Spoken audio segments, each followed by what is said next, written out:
The room fell silent. A young alien cub, no taller than a human's waist, bared its fangs and let out a low, rumbling growl. The other cadets froze, predator instincts kicking in. But then, she growled back, not in fear, not in anger, but in perfect mimicry. The cub blinked, startled. The human didn't flinch, didn't retreat. She leaned forward, eyes calm, posture steady, every inch a creature that refused to submit. And that was the exact moment the entire academy realized. Humans weren't prey. They were something far more dangerous. If that moment gave you chills, wait till you hear what happened next. This is one of those rare HFY stories that reminds us why humans in the galaxy have a reputation no one forgets. So before we dive deeper, hit like, subscribe, and share this story with your fellow sci-fi fans. You won't want to miss how one simple growl changed everything at the Galactic Academy. The Galactic Academy of Varnus Prime wasn't known for peace and quiet. Dozens of species trained here, claws, wings, and neural filaments all moving in one chaotic rhythm. But today, something felt different. Human Cadet Ji-Yeon stood at the center of the simulation chamber, her black training suit slick with synthetic dust. Around her, alien cadets from 7 worlds formed a wide circle. Their eyes shimmered in shades of blue, gold, and violet. The air pulsed with a silent challenge. At the edge of that circle, an instructor released a young predator, a Rythari cub, barely 6 months old but already lined with muscle and instinct. It tilted its narrow head, fixing its eyes on Ji-Yeon. The humans had been told the Rythari were a test species, meant to teach recruits about nonverbal dominance, a safe way to measure interspecies communication, but no one said the cub would actually attack. A low, vibrating growl echoed through the chamber. The cadets stiffened. Even the insectoid trainees clicked in unease. That sound meant one thing. The cub saw a threat. Ji-Yeon didn't move. Not because she was frozen, but because her body remembered something older than fear. The cub crouched, its eyes slitted, teeth glinting under the training lights. One small step forward, and then it lunged. Gasps filled the room. The alien cadets braced for a scream, maybe panic, maybe a retreat. Instead, the human cadet did something no one expected. She growled back, not a loud, angry roar. No, hers was low, guttural, raw. The sound carried through the chamber like a ripple of thunder. The cub froze mid-step, muscles trembling. For a heartbeat, everything stopped. Every alien eye turned toward her. The cub blinked, unsure. Somewhere in its neural patterns, an instinct recognized something it hadn't felt in any other species. Respect. Ji-Yeon slowly crouched, keeping her gaze locked. "You don't scare me," she whispered, though the translator didn't even bother translating. Her voice alone carried dominance. The cub whimpered and lowered its head. For a moment, no one breathed. The cub's ears flattened, its claws retracted, and the deep rumble in its chest faded into a soft, uncertain chirp. Around them, the alien cadets exchanged stunned glances. Disbelief painted across every face. No one had ever seen a Rythari back down before. Not from a predator, and definitely not from a human. Instructor Threx, a tall reptilian with greenish plates running down his spine, blinked twice, the Rythari gesture for shock. "Remarkable," he hissed under his breath. That was not in the protocol. Ji-Yeon didn't even hear him. Her heart hammered, but her posture stayed calm, steady as stone. She extended a hand slowly toward the cub. It sniffed, snorted, and then, against every expectation, pressed its muzzle against her palm. "Easy," she murmured. Her voice dropped softer now, the growl fading into a whisper. "See? You don't have to prove anything." A whisper spread through the crowd, words in 7 different tongues, all echoing one sentiment: she's not prey. One insectoid cadet tilted his mandibles, whispering to another, "Humans. They mimic predators?" Another cadet, a tall avian from the Carthus system, added quietly, "No. They become them." Threx approached, scanning Ji-Yeon's neural vitals through his wrist display.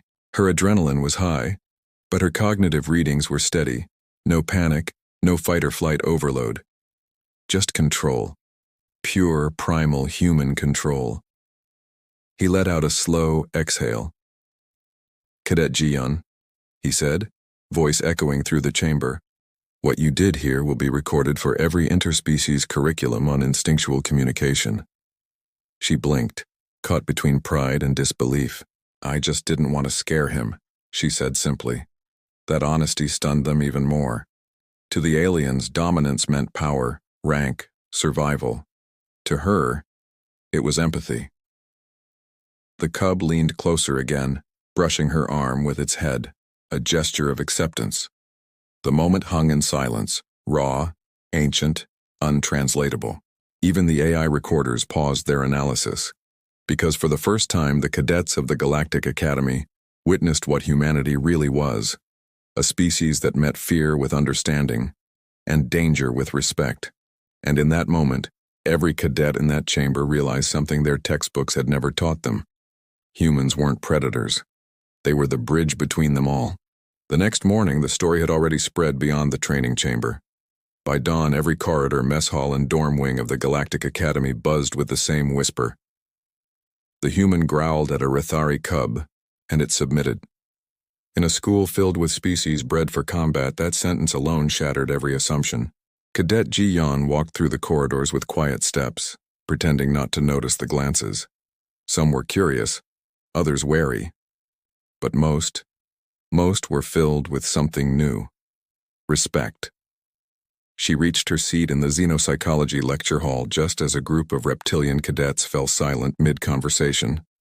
One of them, taller, older, inclined his head slightly as she passed. That small nod meant something. Among his kind, that gesture was reserved for those deemed worthy of sharing the hunt. Ji-Yeon blinked, unsure how to respond. She just offered a polite smile. Then the lecture began.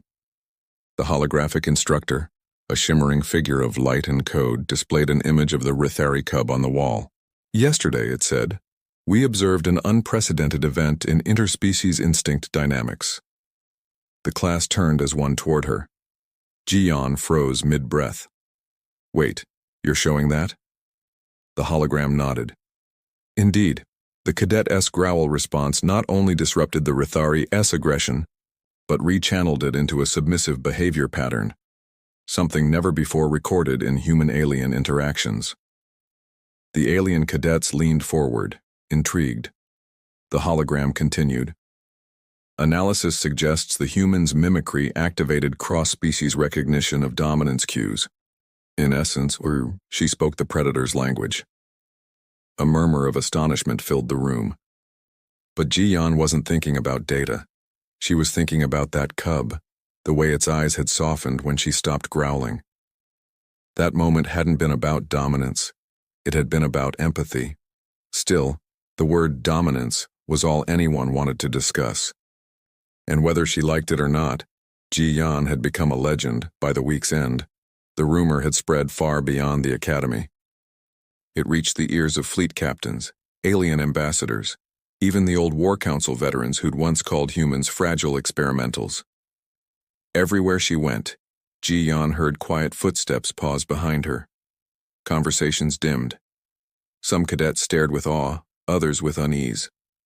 A few simply whispered the new nickname the press drones had coined, the growling human. But she didn't crave the attention.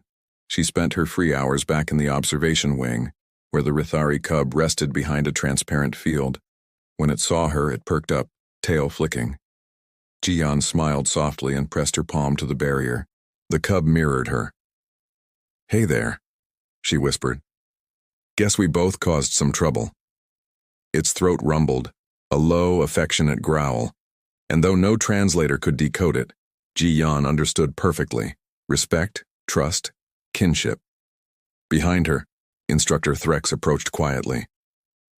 "You know," he said, voice heavy with thought, "our species have spent centuries teaching fear as the first language. You may have just rewritten the syllabus." Ji-Yeon chuckled. "I didn't mean to rewrite anything." Threx tilted his scaled head. "That's what makes it powerful. He gestured toward the cub. The council has decided to modify human-alien training modules. They're calling it the Ji-Yeon protocol. She blinked. You're joking. Not in the slightest, he said with a small smile.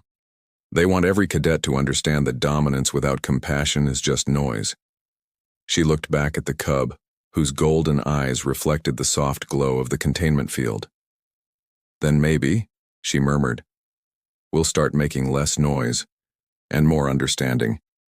For a moment there was silence, and the kind that hummed with possibility, because across the galaxy predators, prey, and everything between were beginning to learn the same truth. Humans didn't rule with fear. They connected through it. And in a universe where power often meant destruction, that made humanity something both terrifying and beautiful. Something worth remembering. Something legendary. And that's how one quiet human cadet turned an entire academy, and half the galaxy, on its head. Not with weapons, not with technology, but with a single growl and a heart brave enough to understand a monster. So what would you have done in Ji-Yeon's place? Would you have stood your ground, or backed away? Tell us in the comments below. Your thoughts shape which human legend we bring to life next. If this story hit you right in the chest, don't forget to like, subscribe, and share it with someone who loves seeing humanity surprise the stars. More HFY sci-fi tales are coming soon, moments where courage meets empathy, and where humans remind the galaxy that strength isn't just about fighting, it's about feeling. Until next time, stay proud, stay curious, and never forget, when the universe growls, humans growl back.